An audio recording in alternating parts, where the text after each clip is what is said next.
अच्छा साहब, cross fire शुरू करते हैं। पहला सवाल है, बहादुरी क्या है? बहादुरी है बुनियादी तौर पे अपने अंदर के बुज़दिल पे काबू पाने का नाम। वाह। हम एक जैसे बुज़दिल और एक जैसे बहादुर होते हैं। जो बंदा अपनी बुज़दिली पे काबू पा ले वो बहादुर होता है। क्या बात है। जिंदगी और मौत में क्या ताल्लुक है? वही जो दीबाचे और किताब में होता है। जिंदगी दीबाचा है, मौत किताब है। बहुत खूब। चूंकि वो बहुत भारी और बहुत तवील होती है, दीबाचा मुख्तसर होता है। जी अच्छा, रोजगार फराहम करने का कोई तरीका है? बिल्कुल है, मेरे पास है, लेकिन सुनेगा कोई नहीं। इस मुल्क के सारे सियासतदान बेरोजगार कर दो फॉर मिनिमम 10 to 15 ईयर। ढिठाई और बेशर्मी की कोई इंतहा होती है? बिल्कुल होती है। देखो, इंतहा ये है कि कर्ज मिलने पे आप धमालें डालते हैं, लुटियां डालते हैं, मुबारकबादें देते हैं, मुबारकबादें वसूल करते हैं। मतलब ये ढिठाई और बेशर्मी मतलब अपने अरूज पे होती है ना। जी। अच्छा, जिंदगी में उम्मीद की कितनी अहमियत है? इतनी ही अहमियत है जितनी फेफड़ों के लिए ऑक्सीजन की है, गाड़ी के लिए पहियों की है, या आंखों के लिए बीनाई की है। बहुत सी आंखें होती हैं जिनमें बीनाई नहीं होती। या दिमाग के लिए दानाई की है। मतलब ये इसके बगैर तो है ही कुछ नहीं। जी। डिसिप्लिन क्या है? डिसिप्लिन जिंदगी है। एक बात याद रखना, हमारा जिस्म जब डिसिप्लिन से निकलता है ना तो उसे मौत कहते हैं। अगर हर आपका ऑर्गन, पूरा जिस्म आपका ठीक डिसिप्लिन में चल रहा है, ये कायनात डिसिप्लिन है। कभी गौर करो, सूरज कभी कह दे कि मुझे करोड़ों साल हो गए हैं, मैं थक गया हूं, एक हफ्ते की छुट्टी चाहता हूं, क्या बनेगा? कौमें भी डिसिप्लिन से बनती हैं। अगर डिसिप्लिन नहीं है आपके पल्ले कख भी नहीं। वो क्या है, मौत क्या है, नहीं अज्जा का परेशान होना। वो क्या खूबसूरत शेर है। जिंदगी क्या है, अनासिर में ज़हूर तरतीब। मौत क्या है, इन्हीं अज्जा का परेशान होना। डिसिप्लिन का खात्मा जिंदगी का खात्मा है। सही। हाँ साहब, क्या ये सच है कि जिंदगी एक ड्रामा है? थोड़ा सा फर्क है। जिंदगी एक ऐसा ड्रामा है जिसमें रिहर्सल का मौका नहीं मिलता। You are never given another chance. Finished. जिंदगी का क्या मकसद है? बामकसद जिंदगी गुजारना, ये है जिंदगी का मकसद। वाह। मकसद आपका भले कोई हो। अच्छा साहब, सियासत की तारीफ कैसे करेंगे? सियासत की तारीफ तो बच्चा बच्चा जानता है। ये वाहिद पेशा है दुनिया का यार, अजीबोगरीब काम है। इन्होंने बाकी बचना नहीं है। दुनिया कंट्रोल करेगा साइंटिस्ट या टेक्नोलॉजिस्ट, ये मैं बता दूं, भले इसमें 100 साल लग जाएं।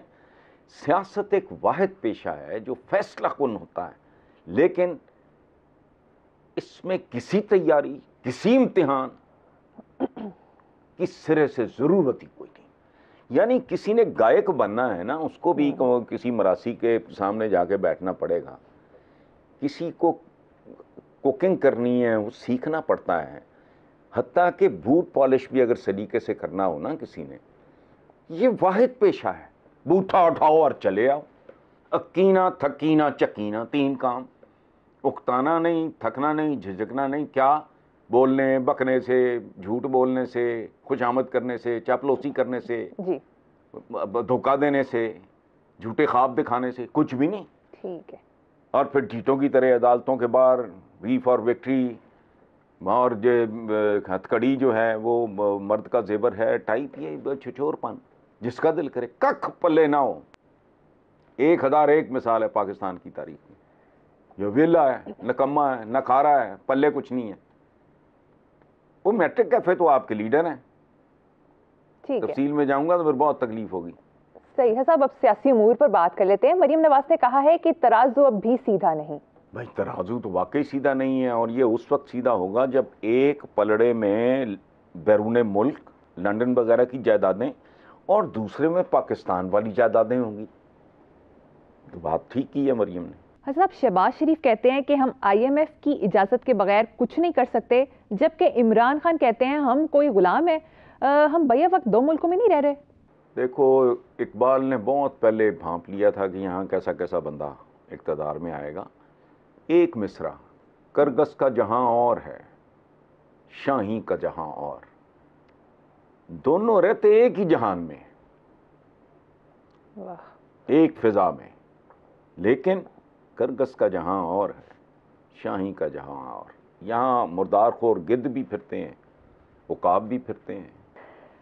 सुपरस्टार क्रिकेटर शोएब अख्तर ने अपनी तंजिया ट्वीट में कहा है कि मेरे हमवतनों, सैलाब तबाही फैला रहा है, जखीरा अंदोज़ी कर लो, कीमतें 4-5 गुना बढ़ा दो, यही वक्त है मुनाफा कमाने का। शोएब अख्तर ने को ठीक जवाब मिल गया है, लोगों ने उसको मायूस नहीं किया। सब्जियों से लेकर खैमों तक की कीमतें 3 से 4 गुना, बल्कि इससे भी ज़्यादा बढ़ गई हैं। ठोक के लोग माशाल्लाह दिहाड़ियाँ लगा रहे हैं, और अच्छी दिहाड़ी लग गई जिसकी, वो फिर उम्रे के लिए भी जाएगा। कमाल लोग हैं, कमाल लोग हैं। सीज़न लग गया है, पहले रमज़ान का लगा था, अब सैलाब का लग गया है। ठीक है। हाँ साहब, ये जो सियासतदान और हुक्मरान सैलाबज़दा इलाकों का फ़िज़ाई दौरा करते हैं, इसका क्या मकसद है? भाई अपने वोट की पर्ची को डूबने से बचा रहे हैं, बंदों को नहीं। साहब, नौशेरा की खातून असिस्टेंट कमिश्नर कुर्रतुल-ऐन ने घर घर जाकर लोगों को सैलाब से खबरदार किया, और सोशल मीडिया पर उनकी इस हिकमत अमली को बहुत अप्रिशिएट किया गया। उन्होंने हाथ में डंडा भी उठाया हुआ था। देखो बात सुनो, डंडा पीर है बिगड़ियां तिगड़ियां दा। ये मरियम मेरे और आपके बुजुर्गों के बुजुर्गों के बुजुर्गों ने ही कहा था सदियों पहले, डंडा पीर है बिगड़ियां तिगड़ियां दा। डंडा डिसिप्लिन है, डंडा कानून पे अमल दरामद करने का नाम है। इस मुल्क में डंडे के अलावा जो मर्जी सर्टिफिकेट दे मुझे, आई डोंट केयर। शाबाश बेटा, तुम जो कोई भी हो। ठीक है। बहुत आला, इनकी जिंदगियां बचाई उसके डंडे ने। हसन, हमारे व्यूअर्स अक्सर पूछते हैं कि आप इखलाकियात से लेकर इक्तिसादियात तक मुल्की हालात पर तबसरा करते हैं, मगर इंटरनेशनल अफेयर्स पर बात नहीं करते। हमारा देखो बेटा, हमारा इंटरनेशनल अफेयर्स के साथ लेना देना क्या है? मोटी मोटी 4 बातें।